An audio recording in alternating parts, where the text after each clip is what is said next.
Uric acid basically एक acid है, जैसे यूरिक एसिड है जी सर। ये जब जिस्म में प्रोड्यूस होता है तो ये अपने साथ बीसीओ किस्म के अमराज और लाता है। जी सर।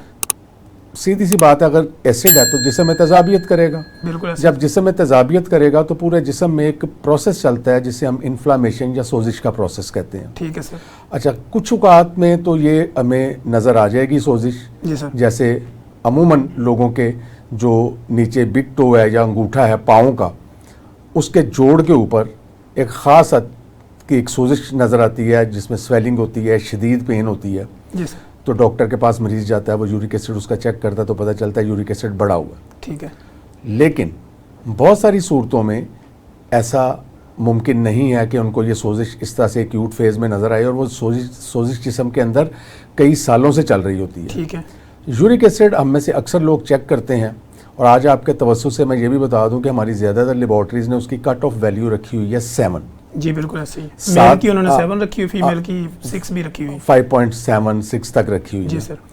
लेकिन ये जो वैल्यू है ये बहुत ज़्यादा है। ठीक है। अच्छा, ये वैल्यू रखने का मकसद ये था कि ये वैल्यू इसलिए रखी गई थी कि उस वक्त जब ये पैरों का अंगूठा सूजता है, जिसे गाउट कहते हैं हम अपनी ज़ुबान में, जी बिल्कुल सर। उस वक्त हमने ये वैल्यू रखी कि जी ये 7 तक होगा। इसके बाद चूंकि अंगूठा सूजना शुरू हो जाता है तो आप 7 से नीचे नीचे रखें ताकि पाँव का अंगूठा ना सूजे, आपको दर्द और तकलीफ ना हो। ठीक है। लेकिन जब भी ये वैल्यू 5 से ऊपर जाएगी, जी सर, आपके जिस्म के अंदर ऐसा एक सोजिश का प्रोसेस शुरू हो जाएगा जो कि आगे चल के शुगर, दिल की बीमारियां, blood pressure, high cholesterol level और ये तमाम जो दूसरी क्रॉनिक मेटाबॉलिक डिजीज़ हैं उसका बायस बनता है। ठीक है सर। तो एक बात तो ये समझ लें कि आपने यूरिक एसिड को हर हाल में 5 से नीचे रखना है, है। और इसमें कोई जेंडर की तखसीस नहीं है, कोई भी मेल और फीमेल 5 से नीचे रखें। ठीक है। ताकि अगर अंगूठा नहीं सूज रहा, तकलीफ नहीं भी हो रही तो आप दूसरे अमराज से बचे रहें। जी सर। तो ये तो एक छोटा सा ब्रीफ इंट्रोडक्शन। अब ये बनता कैसे है, ठीक है। बॉडी के अंदर ये यूरिक एसिड हाई क्यों हो जाता है? ठीक है। ज़्यादातर लोगों का ये ख्याल है कि जी गोश्त खोर जो लोग हैं उनको होता है, लेकिन ये बात समझ लीजिए कि शायद गोश्त का इतना रोल नहीं है जितना हमारे प्रोसेस फूड का है। ठीक है। अब प्रोसेस फूड की जब हम बात करेंगे तो हमें प्रोसेस फूड की तारीफ पता होनी चाहिए। जी ठीक है सर। हर वो तमाम जंक फूड ठीक है। जिसकी आज हमारी कौम शौकीन है। ठीक है। अच्छा, इस जंक फूड को जिसमें पिज़्ज़ाज, बर्गर्स, शवारमाज, बोतलें, जूसेस, जितनी भी हैं, हाँ, इस सब को कहते हैं स्टैंडर्ड अमेरिकन डाइट। ठीक है सर। ये पूरी दुनिया में, ये कभी अमेरिका में प्रेवलेंट थी, अब पूरी दुनिया में है। जी सर। तो स्टैंडर्ड अमेरिकन डाइट को अगर हम ब्रीफ करें तो ये बनता है SAD। SAD। तो सैड भी इसी से बनता है। ठीक है। तो ये दवा खाने का ये खुराक खाने का मकसद ये है कि अब आपको आइंदा जिंदगी सैड ही रहना है। आपने वो उसमें गमगीन जिंदगी गुजारी। हाँ जी, गमगीन जिंदगी गुजारनी है, अमराज से भरी हुई। ठीक है। तो अगर आप सैड जिंदगी से बचना चाहते हैं तो स्टैंडर्ड अमेरिकन डाइट से आपको बाहर आना पड़ेगा और अपने नेचुरल रिसोर्सेज जो साल से इस खिते के लोग खाते थे उसके ऊपर आपको वापस आना पड़ेगा। ठीक है। ये अगर हम ये बात करें कि जी ये स्टैंडर्ड अमेरिकन डाइट या ये जो आपका प्रोसेस फूड है, इसकी तारीफ क्या है? ठीक है। तारीफ इसकी ये है कि ये जो प्रोसेस फूड होता है ये फाइबरलेस फूड होता है, इसके अंदर से फाइबर निकाल दिया गया होता है। ठीक है। अब जो 3 आपके मैक्रोन्यूट्रिएंट्स हैं जिनकी बुनियाद पे सारा जिस्म काम करता है, उसमें है आपका फैट, ठीक है, उसमें आपकी प्रोटीन्स, जी सर, और उसमें है आपके कार्बोहाइड्रेट्स। ठीक है। ठीक है जी।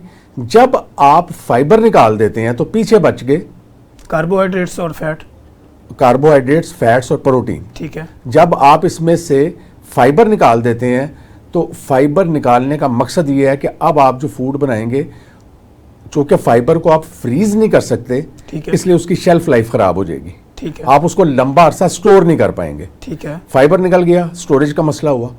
इसी तरह से अगर आप उसमें से फैट नहीं निकालेंगे तो फैट जब ओपन एयर में आता है तो फिजा के साथ उसके अंदर ऐसे ऑक्सीजन के रेडिकल्स बनते हैं, उसमें स्मेल पैदा हो जाती है, उसकी शक्ल बदल जाती है और खाने के काबिल नहीं रहता। ठीक है। अब इसमें से फैट भी निकल गया। ठीक है। अब पीछे बच गया प्रोटीन और कार्बोहाइड्रेट्स। प्रोटीन्स एक तो महंगा रिसोर्स है, एक नंबर 2 प्रोटीन अकेली खानी बड़ी मुश्किल है। ठीक है। अब क्या बचा पीछे? कार्बोहाइड्रेट्स। कार्बोहाइड्रेट्स का मतलब है कि आप उसके अंदर शुगर, फ्रुक्टोज, ठीक है, हाई फ्रुक्टोज कॉर्न सिरप, ये जो चीजें बेकरियों में यूजुअली इस्तेमाल होती हैं। हाई फ्रुक्टोज कॉर्न सिरप क्या है?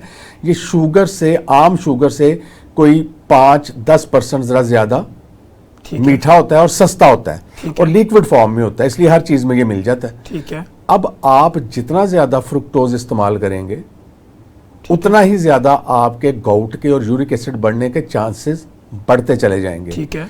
क्योंकि जिस्म में जाने के बाद फ्रुक्टोज और अल्कोहल, ठीक है। वो लोग जो अल्कोहल लेते हैं, जिस्म में जाने के बाद लिवर दोनों को एक नजर से देखता है। ठीक है। जिस तरह अल्कोहल फ्रुक्टोज चलेगी या अल्कोहल चलेगी? जो अयाल, इसलिए वो लोग जो कि बहुत ज्यादा अल्कोहल का इस्तेमाल करते हैं उनके भी जिगर खराब होते हैं। ठीक है।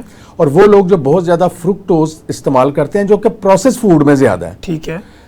तो उनके भी जिगर खराब होते हैं। और जिगर एक ग्राउंड जीरो है जहां से सारे मसाइल चलते हैं। ठीक है। जिगर खराब हो गया तो समझिए आपका लबलबा खराब हो गया, अब आप शुगर के लिए जाएंगे। ठीक है। जिगर खराब हुआ तो वहां से कोलेस्ट्रॉल ज्यादा मिकदार में निकलेगा, जिससे आप हार्ट की बीमारियों का शिकार होंगे। अगर जिगर आपका खराब हो गया तो वहीं से दूसरे कार्डियो मेटाबॉलिक जो डिजीजेज हैं वो निकलेंगी। ठीक है। अब यहाँ पे आम जो आपके नाजरीन हैं उनके जहन में ये सवाल पैदा हो सकता है, जो थोड़ी पढ़ी लिखी क्लास है, जी, बिल्कुल। कि फ्रुक्टोज जो है वो तो फलों में भी होती है।